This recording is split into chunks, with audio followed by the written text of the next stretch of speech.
Hello viewers, आपका हमारे YouTube channel astro मंच पर आपका स्वागत है। आज हमारे सामने ज्योतिष आचार्य जी प्रदीप कुमार जी हमको बताने वाले हैं कि व्यक्ति के जन्म से लेकर मृत्यु तक उसके जीवन पर कुंडली के भावों का क्या फर्क पड़ता है। नमस्कार गुरुदेव। नमस्कार जी गुरुदेव। देखो, आज हम शुरू करेंगे अपने इस ज्योतिष के प्रोग्राम को कि आपके जीवन के अंदर ग्रह किस तरीके से प्रभावित करते हैं और हमारा हम जो कुंडली बनवाते हैं जीवन में कुंडली का महत्व क्या है। देखो बेटा जी, कुंडली जब हम बनाते हैं तो उसके अंदर 12 घर होते हैं। पहला, दूसरा, तीसरा, चौथा, पांचवा, छठा, सातवां, आठवां, 9वां, 10वां, 11वां, 12वां।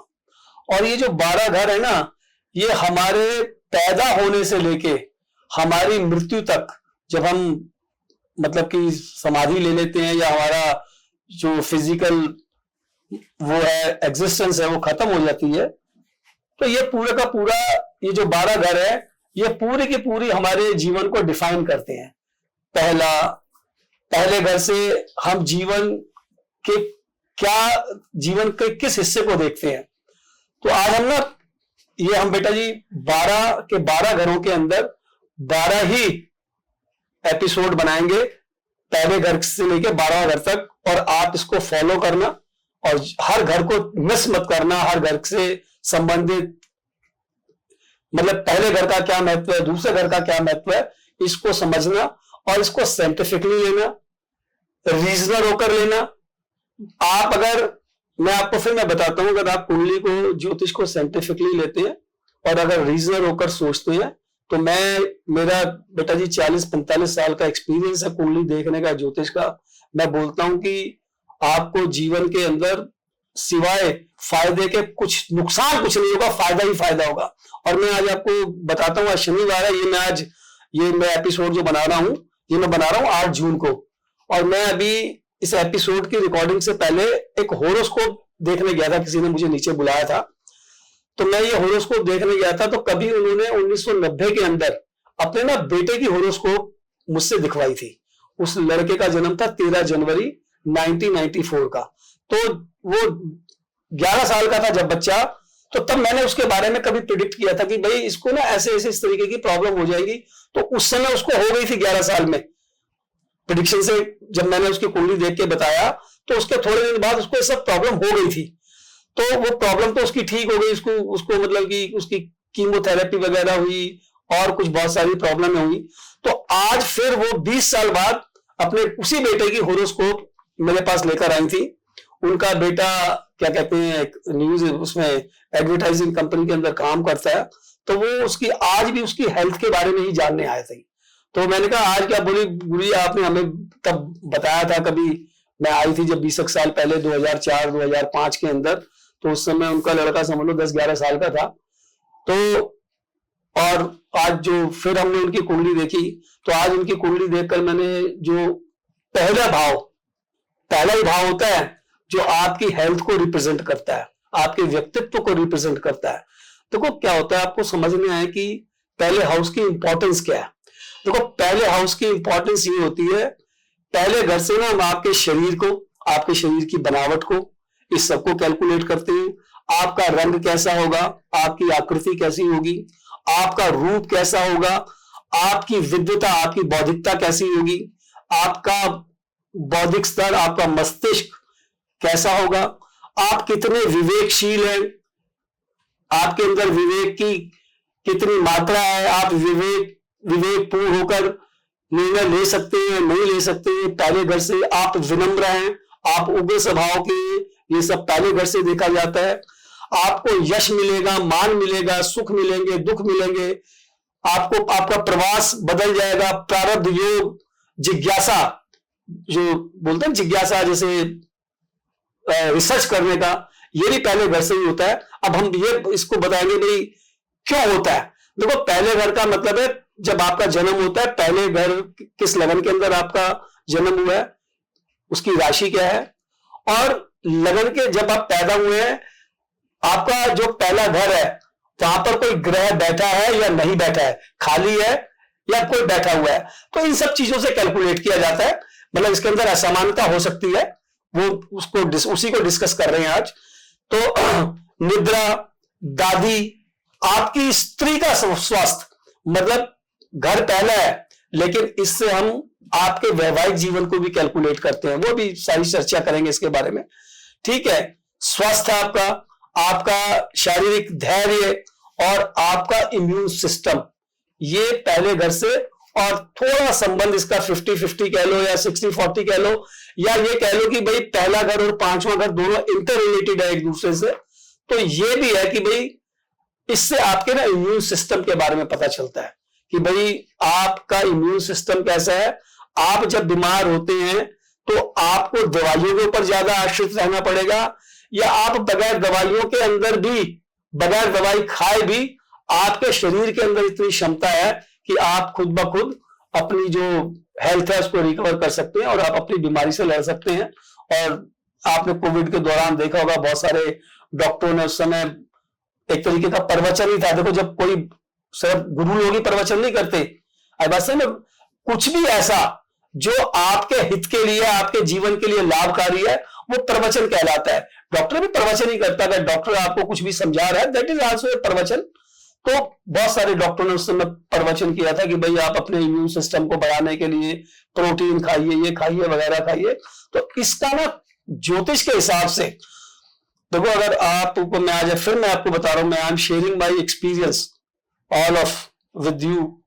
तो मतलब मैं सिर्फ आपको यह समझाना चाहता हूं कि मेडिकल साइंस और ज्योतिष, अगर आप इन दोनों के कॉम्बिनेशन को बनाकर जीवन में चलते हो तो ये देखो, वो जिनके बारे में मैंने कभी प्रिडिक्ट किया था 20 साल पहले, मैंने उनको रेमेडी से ठीक नहीं किया, वो ठीक डॉक्टर की दवाई से ही हुए। लेकिन क्या था कि उनको पता चल गया कि भाई ये गांठें किस चीज की हैं। जो मेरे पास आए तो मैंने उनको बोला कि भाई ये गांठें कैंसर की हो सकती हैं, you go to a doctor, आप इनका प्रॉपर चेकअप कराओ। तो जब वो चेक कराने के लिए गए तो वो सचमुच कैंसर की गांठें थी, और उन्होंने अपना जो भी ट्रीटमेंट लिया था, कीमोथेरेपी वगैरह, जिसकी वजह से ठीक हो गए। यानी कि 94 का मतलब है 6 और 24, आज वो 31 साल के हो चुके, मतलब ही हैज एंटर्ड इन 31+। तो मैं हमेशा से, इसलिए अब हमेशा से आपको बोलता हूं कि ज्योतिष बहुत अच्छा सब्जेक्ट है। एक एस्ट्रोलॉजर को, अगर वो सचमुच बढ़िया एस्ट्रोलॉजर है, और एक बात मैं आपको, एक और भी मेरी लोगों से रिक्वेस्ट भी है, चाहे वो किसी भी प्रोफेशन के अंदर है। देखो, आप किसी भी प्रोफेशन के अंदर हैं, जो उस प्रोफेशन के अंदर आप कितने कॉम्पिटेंट हैं, आप कितने योग्य हैं, इसका जो पैरामीटर है ना, वो इस बात के ऊपर बड़ा निर्भर करता है कि आप कितने अच्छे इंसान हैं। एक अच्छा इंसान ही अच्छा डॉक्टर होगा, एक अच्छा इंसान ही अच्छा वकील होगा, एक अच्छा इंसान ही अच्छा नेता होगा, एक अच्छा इंसान ही अच्छा धर्मगुरु होगा, एक अच्छा इंसान ही अच्छा ज्योतिष आचार्य होगा। मैं ये नहीं बोलता, देखो, जब आप प्रोफेशन के अंदर हैं तो मैं ये नहीं बोलता कि भाई आप फ्री काम करो, लेकिन मेरा मानना है कि हर अच्छे डॉक्टर को एक दिन अपनी वो जो क्या लगाते हैं, जो एक दिन डॉक्टरों की अपने पेशेंटों को देखते हैं, तो वो उनको चाहिए कि हफ्ते में 15 दिन में, आप हो सकता है बहुत ज्यादा फीस लेते हो तो आपको एक दिन जरूर करना चाहिए। आप वंस इन ए मंथ कीजिए, जो आम आदमी भी आपकी सेवा ले सके। तो हमने जो कर रखा है वो सैटरडे का दिन कर रखा है कि भाई अगर आप सैटरडे को आते हो तो आपका जो मन हो आप हमें दे दें, हमें कोई दिक्कत नहीं है। और संडे को तो मैं वैसे भी यूट्यूब के ऊपर इसलिए फ्री करते हैं कि भाई आप वहां से हमसे बात कीजिए, जो भी आपके सवाल है हम जवाब देंगे। तो ये कौन करेगा? ये वो इंसान करेगा जो उसके अंदर कहीं ना कहीं लोगों से प्रेम होगा, वो लोगों की मदद करना चाहता होगा। उसके अंदर अच्छे इंसान से क्या तात्पर्य? अच्छे इंसान से तात्पर्य है ह्यूमैनिटी। अगर आप अच्छे ह्यूमन बीइंग हैं, आपके अंदर इंसानियत है, तभी आपको यही बात आपको फोर्स करेगी कि भाई आप चैरिटी से जुड़ा हुआ आप ऐसा काम कीजिए। आपके अंदर चाहे गुण है, चाहे आप बहुत ज्यादा धनी है, मतलब तभी आप हो सकते हैं। और मेरा मानना है कि इस दुनिया में अगर किसी भी परेशानी की रेमेडी है ना, तो परोपकार ही है। और परोपकार से ही पुण्य अर्जित होते हैं। बाकी दूसरा इस दुनिया में कोई ऐसी चीज नहीं बनी जो आपको परोपकार की आपको परोपकार प्रदान कर दे, परोपकार के आपको पुण्य प्रदान कर दे। परोपकार ही है जिनकी वजह से पुण्य आप प्राप्त कर सकते हैं।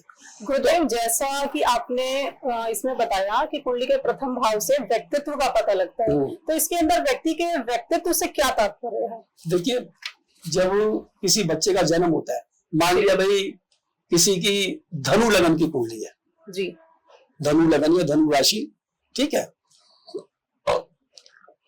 अब धनु राशि को रिप्रेजेंट करते हैं बृहस्पति, धनु राशि के स्वामी बृहस्पति हैं। अब धनु राशि की कुंडली है तो धनु राशि का व्यक्तित्व कैसा होगा, उसकी शारीरिक रचना कैसी होगी। देखो बेटा, ये व्यक्तित्व के ना दो हिस्से होते हैं। एक व्यक्तित्व जो लोगों को नजर आता है कि भाई आप देखने में बड़े अच्छे हैं, आपके फीचर्स बड़े अच्छे हैं, आपके नक्श बड़े अच्छे हैं, आप बड़े हैंडसम हैं, आपकी हाइट बहुत अच्छी है, आपका शरीर बड़ा एकदम सुंदर है। ये तो होगा हमारा बाहरी व्यक्तित्व। एक व्यक्तित्व होता है आपके गुण, कि भाई आप किस प्रकार के गुण है आपके अंदर, आप आंतरिक, जिसको योग्यता बोलते हैं, जिसकी वजह से आप तरक्की करते हो, आप कितने विवेकशील हो, आपका बौद्धिक स्तर कैसा है, आप कम समझाने से आप ज्यादा समझते हैं। होते ना बच्चे, एक बच्चे को आप समझाया समझ में नहीं आता, एक को समझाओ तुरंत, और आप बात को कितना डीपली समझते हैं, उसको मतलब कि उसकी बात की डीपनेस को कितना समझते हैं, उसके अंदर कितनी गहराई है, उसका कहने का तात्पर्य क्या है। ऐसे में आप, ये सब बौद्धिकता के काम है। आप विवेक से काम लेते हैं, आप क्रोध से काम लेते हैं, ये सब पहला घर बताता है। आपकी पत्नी का स्वास्थ्य कैसा होगा, आपका वैवाहिक जीवन कैसा होगा, ये भी पहले घर से ही पता चलता है, पहले से भी पता चलता है, +7 से भी पता चलता है। तो पहला घर इसलिए बहुत ही ज्यादा इंपॉर्टेंट हो जाता है। फिर इससे आपका स्वभाव जिज्ञासु है, ये भी आपके पहले घर से ही पता चलता है। बस ये एस्ट्रोलॉजर का काम ये होता है कि भाई वो किस नक्षत्र के अंदर पैदा हुआ है, और पैदाइश के समय उसका उसकी पहले घर के अंदर कौन सा ग्रह बैठा हुआ है, इस सब चीजों से पता चलता है कि भाई उसका शारीरिक स्ट्रक्चर कैसा होगा, उसका आंतरिक, जिसे हम गुण बोलते हैं, उस मामलों के अंदर वो कैसा होगा, ये पहले घर से ही पता चलता है। इसी कोई व्यक्तित्व, हाँ, ये मतलब पूरा आपके व्यक्तित्व का नहीं हो। और ये देखो, जिसका पहला घर खराब है जी, और वो बुद्धिहीन है, जब उसके अंदर बुद्धि ही नहीं है तो वो कैसे अच्छा जीवन व्यतीत कर सकता है। बिल्कुल, भाई वो मेंटली रिटार्डेड है जी जी, या वो पैदाइशी बीमार है, पैदाइशी उसको कोई फिजिकल प्रॉब्लम है, ठीक है, तो उसका जीवन कैसे सुखी हो सकता है। तो पहला घर बहुत इंपॉर्टेंट, और पहला घर आपको यश, सम्मान, मान सब दिलवाता है, ऐश्वर्य। पहला घर आपको बौद्धिकता देता है, पहला घर आपको अच्छे विचार देता है, बुरे विचार देता है, ये सब पहले घर से ही है। अभी पीछे आप इसके अंदर विनम्रता और विवेक, दो तरह की आपने वो बोली थी, तो विनम्रता और विवेक के अंदर क्या डिफरेंस है? देखो, विनम्रता का देखो दो बातें होती हैं। एक, जैसे सपोज करो कि किसी का जन्म हुआ है और उसके पहले घर के अंदर राहु बैठा है, ठीक है, और साथ में चंद्रमा भी बैठा है, so he can be polite by nature, but he will be very shrewd. वो मतलब कहेगा, मतलब पोलाइट होने का मतलब ये नहीं है politely you are talking politely, जी जी, but it doesn't mean if you are talking politely you are polite inside. आपके दिमाग में क्या पकड़ा है ये कोई नहीं जानता। तो अगर राहु और चंद्रमा का योग कुंडली के अंदर पहले घर के अंदर है, 7th घर के अंदर भी है, 7वें घर के अंदर राहु और चंद्रमा बैठे हैं और पहले घर के अंदर केतु बैठा है, या राहु कहीं से बैठ के आपके पहले घर को प्रभावित कर रहा है वास्तव में, या आपका पहले घर का लॉर्ड है वो कहीं राहु के साथ बैठ के प्रभावित हो रहा है, तो पोलाइटनेस एक अलग चीज है और विनम्रता एक अलग चीज है, विवेक अलग चीज है।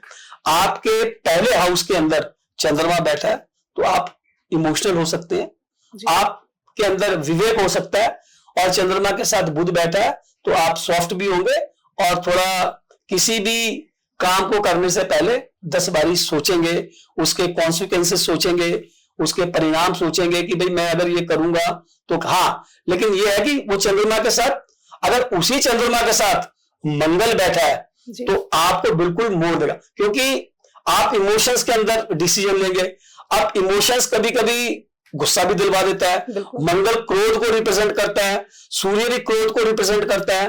तो अगर आपके पहले घर के अंदर कोई इस तरीके का योग है तो वो आपको पता चला, आपको आप कहीं जा रहे हैं, किसी ने कुछ मजाक में आपसे कह दिया और आपको गुस्सा आ गया, आपने उसका सर फोड़ दिया तो पता चला कि आप जेल पहुंच गए और फिर आप वकीलों को जमानत कराते हुए घूम रहे हैं। तो ये सब पहले भाव से, ये बहुत इंपॉर्टेंट है। पहला भाव इतना इंपॉर्टेंट, वैसे तो कुंडली के अंदर हर भाव इंपॉर्टेंट है, लेकिन आपका पहला घर बहुत ही इंपॉर्टेंट है कुंडली के अंदर।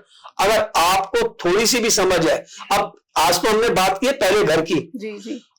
अगले इसी को हम जब आगे जारी रखेंगे तो इसमें फिर हम बात करेंगे कि भाई पहले घर में चंद्रमा बैठा है तो वो किस तरीके का स्वभाव देगा, सूर्य बैठा है तो वो किस तरीके का स्वभाव देगा, सूर्य और शनि बैठे हैं तो वो किस तरीके का स्वभाव देंगे।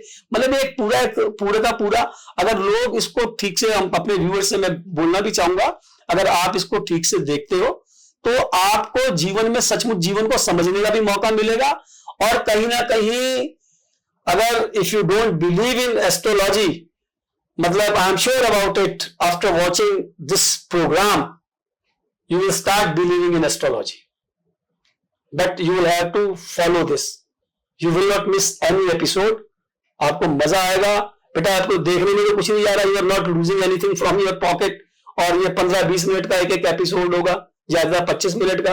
अगर आप इसको देखते हैं तो आपको जीवन बहुत समझ में आएगा और आपको जीवन अच्छा लगने लगेगा। फिर एक और भी बात है, आपने इसको एक और भी इससे आपको फायदा होगा। If you go to an astrologer to show your horoscope, he will be unable to make you fool, because you know कि which planet is sitting in your horoscope, in your first house। तो ये सब बातें जब आपको पता चल जाएगा कि भाई कौन सा प्लेनेट आपके प्रथम घर को ऑक्युपाई कर रहा है, तो फिर आपको कोई दिक्कत नहीं होगी, आपको समझने में देर लगेगी। मतलब आपको ये नहीं पता चलेगा, वो ये नहीं बोल पाएगा ऐसे है वैसे है, तो एक तरीके से आपको ज्ञान भी अर्जित होगा। चाहे आपको बेसिकली कुछ इसमें जानना नहीं है, बस आपको थोड़ा सा सुनना है और थोड़ा सा उस चीज को सुन के ध्यान में रखना है। तो ये तो बेटा ये है पहले घर की बात। तो आज हमने ये पहले घर के बारे में बताया, और व्यूअर्स से मेरा जो भी हमारे इस प्रोग्राम को देखता है, मेरा एक तो बेटा जी उनसे निवेदन है कि आप हमारे चैनल को सब्सक्राइब कीजिए। तो मेरा कहने का तात्पर्य ये है कि आप इसको देखिए प्रोग्राम को, इसको बेटा सब्सक्राइब भी कीजिए। हमारा उद्देश्य सिर्फ जन कल्याण से जुड़ा हुआ और कोई ऐसी बात नहीं है, ठीक है जी। तो आप इसे सब्सक्राइब कीजिए ज्यादा से ज्यादा। और अब मैं अगले एपिसोड के अंदर आपको बताऊंगा सेकंड हाउस का कुंडली में क्या महत्व है।